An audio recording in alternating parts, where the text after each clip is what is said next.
আমাদের এলাকায় ধর্মীয় অনুষ্ঠানে হিন্দুদের দোকান থেকে মিষ্টি ব্যবহার করা হয়। এই এলাকায় কোনো মুসলমানের দোকান নাই এমন নয়, তাহলে এটা কি জায়েজ হবে?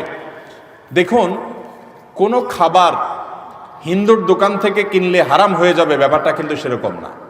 দেখতে হবে যে খাবারটা পাক কিনা।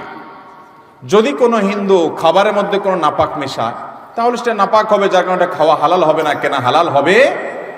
আবার কোনো মুসলমানও যদি একই কাজ করে সেটাও কি হবে? হারাম হবে, সেটা কেনা জায়েজ হবে। তবে এটা ঠিক যে আপনি সন্দেহপূর্ণ মনে হলে সেটা অ্যাভয়েড করে যেটা সন্দেহপূর্ণ নয় সেটাকে অগ্রাধিকার দিবেন। কথা বুঝেন নাই?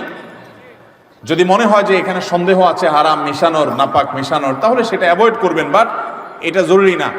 হিন্দুদের সাথে কেনা বেচা করা জায়েজ আছে না নাই? খ্রিস্টানদের সাথে কেনা বেচা করা জায়েজ আছে না নাই? সাহাবা ইকরাম করেছেন, নবী সাল্লাল্লাহু আলাইহি ওয়াসাল্লাম করেছেন। তাদের সাথে সাধারণ সকল লেনদেন করা ইসলামে জায়েজ আছে।